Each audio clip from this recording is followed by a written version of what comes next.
Okay, not marble nor the gilded poetry, right? So இது வந்து என்னன்னு சொன்னேன் நான், இட்ஸ் சானட். சானட்னா என்னது? 14 லைன் ஸ்டான்சாஸ் விச், இது எத்தனாவது ஸ்டான்சான்னு சொன்னேன், இது எத்தனாவது சானட்னு சொன்னேன் ma'am? 55th sonnet of Shakespeare. Shakespeare வந்து சொன்ன மாதிரி ரெண்டு லேடிஸ்க்காக எழுதியிருக்காரு. ஹாஃப் ஆஃப் த சானட்ஸ் வந்து ஃபேர் யூத்காகவும், ஹாஃப் த சானட்ஸ் வந்து டார்க் லேடிக்காகவும். பட் எந்த போய்ட்ரிலையும் அது யாருன்னு மென்ஷன் பண்ணல. சம்வேர் அவங்க வந்து அவங்க வைஃப் சொல்றாங்க, சில புக்ஸ்ல சில இதுல வந்து வேற பேர் சொல்றாங்க, but it is not mention clearly. Okay, அப்ப இந்த சானட் வந்து particularly mentions fair youth's name. Okay, that you be clear. Right, now let's get into the poetry, right? Literary devices we'll see one by one. Okay, let's first 4 lines. நான் உங்களுக்கு இதுக்கப்புறம் metre scheme எல்லாம் அப்புறமாடி சொல்றேன். எத்தனை stanzas இருந்தா எத்தனை quatrains இருக்கணும், 14 line சொன்னல, எத்தனை குவாட்ரைன் இருக்கணும், எத்தனை கப்லெட் இருக்கணும், அதெல்லாம் later we'll see. First let's go through the poetry. Not marble nor the gilded monuments of princes shall outlive this powerful rhyme. நான் என்ன சொன்ன லாஸ்ட் டைம், இவரோட ஒரே தீம் என்னது? லைக் வேர்ல்ட்லி பிளஷர் வந்து அதை நோக்கி எல்லாரும் போயிட்டு இருக்கீங்க. பட் அதை விட எது ரொம்ப நாளுக்கு இருக்குமா? நீங்க இருக்கிற நான் எழுதுற போய்ட்ரின்னு சொல்றாரு. Got it, what I am saying? என் போய்ட்ரி நீங்க மானுமெண்ட்ஸ் கூட இடிஞ்சு விழுந்துரும் ஒரு பர்டிகுலர் இயர்ஸ்க்கு அப்புறம். ஆனா எது இன்னைக்கு நிக்குது? இன்னைக்கு நீங்க என்ன பண்ணிட்டு இருக்கீங்க? என்னோட போய்ட்ரி நீங்க படிச்சுட்டு இருக்கீங்க. என் போய்ட்ரி இன்னும் இடியாம, மீன்ஸ் டிமாலிஷ் ஆகாம இன்னும் இருக்குன்னு சொல்றாங்க. ஓகே, ஃபர்ஸ்ட் லைன் என்னது? Nor marble nor the gilded monuments. Gilded, what's the meaning of gilded கொடுத்திருக்காங்க பாரு. கோல்ட் பிளேட்டட் மானுமெண்ட்ஸ் கூட என்ன ஆகுமாமா? இடிஞ்சு விழுந்துருமாமா. ஆஃப் பிரின்சஸ், யாரோடது இதெல்லாம்? பெரிய பெரிய பிரின்சஸோடது. shall outlive this powerful rhyme. outliveனா என்னது? லிவ் பண்ண முடியாது. ஆனா என்னோட powerful rhyme shall shine more bright in these content. எது ஷைன் பண்ணும்? powerful rhyme வந்து எப்படி? என்னோட poetry அப்படின்னா என்னது? it will shine more than the gilded monuments, than unswept stone. than unswept stone னா எதை சொல்றாங்க இங்க? the monument which is uncared. unswept na enna artham? Which is not cared for a long time. Do you feel that monuments are cared only when the particular person is alive for some time or more than? இப்ப அதுவே government எடுத்துக்கிட்டாங்கன்னா கொஞ்சம் பார்த்துப்பாங்க இல்லையா? But அதுவே சில மானுமெண்ட்ஸ்லாம் இருக்குல்ல, government பார்த்துக்கிட்டாலும் அதோட years முடிய என்ன ஆகும்? டெமாலிஷ் ஆயிரும்ல, அதுவே டப்புன்னு இடிஞ்சு விழுவும் சம்டைம்ஸ். அப்ப என்ன சொல்றாங்க? என்னதான் பார்த்துக்கிட்டாலும் அந்த மானுமெண்ட்ஸ் என்ன ஆகும்? ஒரு நாள்லயோ இல்ல இன்னொரு நாள்லயோ அத டெமாலிஷ் தான் ஆக போகுது அப்படிங்கிறாங்க. நெக்ஸ்ட், அதான் unswept stone besmeared with sluggish time. அப்படின்னா என்னது? It is gone to tarnish ஆனது, கிழிஞ்சிரும், தூள் ஆயிடும். எப்படி? டைம்ன்ற ஒரு விஷயத்தினால. நீங்க என்னதான் நீட்டா கிளவி பார்த்தாலும் ஒரு பர்டிகுலர் இயர்ஸ்க்கு அப்புறம் அது நீங்க பராமரிச்சாலும் விட்டாலும் என்ன ஆகும்? இயர்ஸ்க்கு அப்புறம் இட் வில் மூவ் ஆன் அப்படின்றாங்க. It will go off. You got it மா? Now quatrain 2. அப்ப quatrain என்னது? 4 lines will become 1 quatrain. அப்ப எத்தனை quatrains இருக்கு இந்த poetryல? எத்தனை quatrain இருக்கு? செக் பண்ணுங்க. 4. நெக்ஸ்ட் quatrain வந்து வென்ல இருந்து burn வரைக்கும் 2 quatrain and 1 couplet. Am I right? Sorry, 3 quatrain and 1 couplet. Okay, right. Now let's go to the second stanza. When wasteful war shall statues overturn. அப்படின்னா என்னது? wasteful wars ன்னு சொல்றாங்க. ஏன் அந்த wasteful wars ன்னு சொல்றாங்க?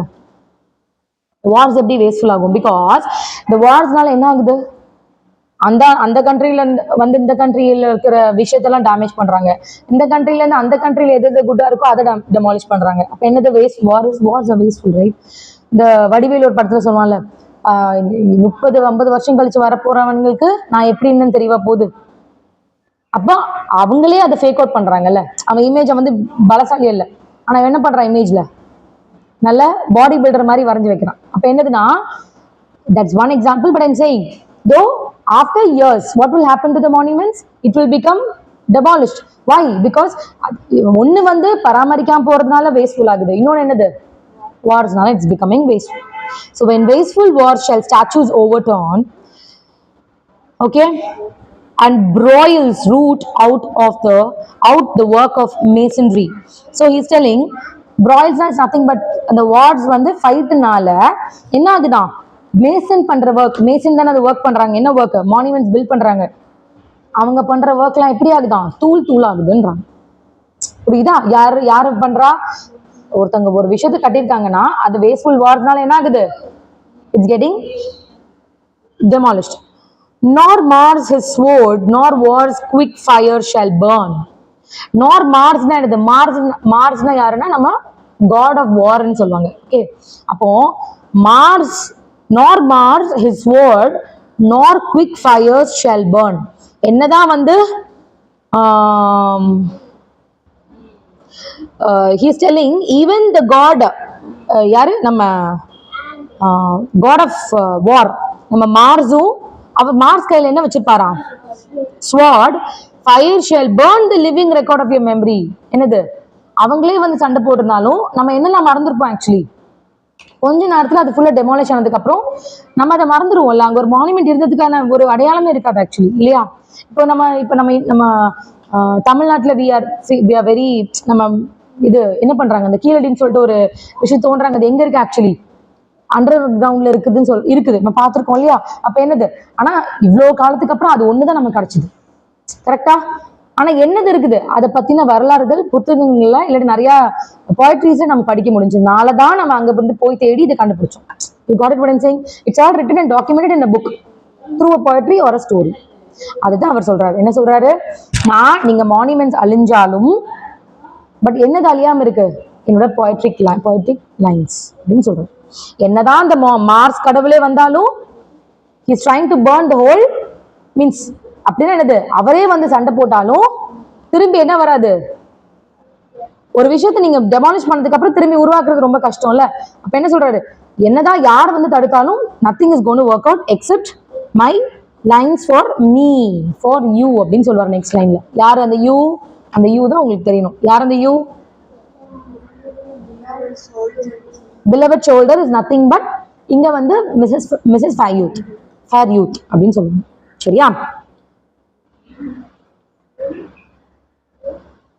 அப்ப என்ன சொல்றாங்க, எதுக்கு இந்த மார்ஸ்ல என்ன கோட் பண்றாங்கன்னா, ஈவன் அந்த காட் மார்ஸ் வந்தாலும் என்னோட போயட்ரிய சோடால தடுக்க முடியாதுன்னு சொல்றாங்க. Got the lines. God of Mars வந்தா என்ன ஆகும்? ஃபுல் மானுமெண்ட்ஸும் ஈஸியா டெமாலிஷ் பண்ணிடுவார்ல, அவர் பெரிய காட் இல்ல ஆஃப் வார். அப்ப என்னது, அவரே வந்தாலும் என்னோட போயட்ரி அவளால் டெமாலிஷ் பண்ண முடியாது, எவ்வளவு வருஷம் ஆனாலும். அப்படி பெட் பண்றாரு. Quadrant 3 against. அந்த கென்ஸ்ட் இருக்குல்ல, அதுக்கு முன்னாடி ஒரு இது போட்டிருக்காங்களா? அப்பனா என்ன அர்த்தம்? அதுக்கு முன்னாடி ஒரு வேர்ட் இருக்குன்னு அர்த்தம். So it's called against. Against death and all oblivious enmity shall you pace forth. Your praise shall still find room, even in the eyes of all posterity, that wear this world out to an ending doom. So என்ன சொல்றாங்க? என்னதான் even in the death, like even against death, so even after his death and in all your face of your enemies, okay, what is going to stand is my poetry is going to stand alive in front of all the enemies and in front of your eyes who are the shoulder. So soldiers யார பிரேவா fight பண்ணீங்களோ அவங்களே செத்து போனாலும் எது செத்து போகாதான்? என்னோட போயட்ரின்னு சொல்றேன். Yeah, next line. even in the eyes of all posterity. Posterity என்னது? எல்லா ஜெனரேஷன், மீன்ஸ் நமக்கு வர ஃபியூச்சர் ஜெனரேஷன் சொல்றாங்க. that wear this world out ending in doom. All the generations that will be born in the earth till the end of the day will continue to read my poetry அப்படின்றாரு. Though your enemies are not alive, though your brave soldiers are also not alive, but what is alive still? My poetry. That is what Shakespeare is telling. You got it what I'm saying? Next, last couplet. So till the judgment that yourself arise, you live in this and dwell in lovers' eyes. Judgment day என்ன சொல்லுவாங்க கிறிஸ்டியானிட்டியில? that கடவுள் வந்து கடைசி காலத்துல வந்து என்ன பண்ணுவாங்களாம், எல்லாரோட பாவ கணக்கு உங்களுக்கு ஏற்ற மாதிரி அவங்க ஹெல்லுக்கோ இல்லை நீங்க வந்து இதுக்கோ போவாங்களாம். செத்தவங்கலாம் உயிர் தெழுவாங்கன்னு சொல்லுவாங்க, இறந்தவங்கலாம். ஸோ அதெல்லாம் நடக்கும். அப்போ என்னன்னா ஜட்ஜ்மெண்ட் டே அப்போ வரைக்கும் நீங்க என்ன பண்ணுங்க, அப்போ நீங்க எழுந்துக்கோங்க. You live in this and dwell in lovers eyes. அப்படின்னு என்ன அர்த்தம்? He says that till the day of the judgment, when his beloved's eyes will rise from the grave. இந்த beloved அங்க யாரு? The fair youth. Okay, என்னோட beloved அந்த கிரேவ்ல இருந்து எழுந்திச்சு வரும்போது she will remain alive through the poetry which is living through right now அப்படிங்கிறாங்க. அவ என்னதான் செத்து போயிட்டாங்க, ஆனா ஜட்மெண்ட் டே வரதுக்கு இன்னும் டைம் இருக்கு, அப்பதான் அவன் உயிரோட வருவா வெளியே. ஆனா means that's saying, Christians believe that இறந்தவங்களாம் என்ன பண்ணுவாங்க, ஜட்மெண்ட் டே அப்போ முதல்ல அவங்க எழுந்து கடவுள்கிட்ட போவாங்கன்னு சொல்லுவாங்க இல்லையா. அப்ப என்ன, அப்பாதான் அவ உயிரோட எழுந்து போவா, ஆனா அவ ஆல்ரெடி இறந்துட்டா. ஆனா என்னது, இப்போ எது வச்சு உயிரோட வாழ்ந்துட்டு இருக்கா, என் போயட்ரி வச்சு அவன் உயிரோட இருக்கா அப்படின்னு சொல்லுவாங்க. Through my poetry, you are seeing my beloved alive. You got what I'm saying? But judgment day வரும்போது தான் வந்து she'll arise, but she is right now living in front of your eyes through my poetry. You got it, ma? That's all. So he's saying everyone who reads the poem, the poetry வாசிக்கிறவங்க எல்லாம், you will praise brave men and you will praise my beloved அப்படின்னு சொல்றாங்க. Okay, because she is loving through my poetry. That is what is. அப்ப இதை என்ன சொல்ல வராங்க, what is the final message that you can understand from the poetry? Why to destroy all the things which is there already? Instead, yeah, why to have wars? Yes, though அவர் வந்து the clear ரொம்ப ஜென்யூனா implant பண்ணல அந்த விஷயத்தை, ஆனால் திருப்பி அதை என்ன iterate பண்ணிருக்காரு ஷேக்ஸ்பியர், வார்ஸ் வேண்டாம், பட் எது வேணும், பீஸும் சொல்லல அவரு, பீஸ்ஃபுல்லா இருங்கன்னு சொல்லல, என்ன சொல்றது, just be compassionate with your memories. You got it? Still he is in memory with whom? The fair youth. He is telling still she lives through my poetry அப்படின்னா என்ன அர்த்தம், she doesn't want, he doesn't, என்ன சொல்றது, அவர் வந்து வார், நிறைய poets என்ன பண்ணுவாங்கன்னா வார் வேண்டாம், நோ வார் திருப்பி இம்ப்ளை பண்ணுவாங்க. ஷேக்ஸ்பியர் அப்படி இம்ப்ளை பண்ணல, அந்த வார் வேணுன்றதை எது வச்சு சொல்லியிருக்காரு, எது கூட அசோசியேட் பண்ணியிருக்காரு, ஃபேர் யூத். இது ஒரு லவ் போய்ட்ரியும் கிடையாது, எஸ், இது வந்து ஒரு வார் போய்ட்ரியும் கிடையாது, it is standing in between. You got it now? So you cannot distinguish the theme very clearly, but you can say Shakespeare is trying to say நீங்க இவ்வளவு வார் பண்ணி என்ன பிரயோஜனம் சொல்லுங்களேன்.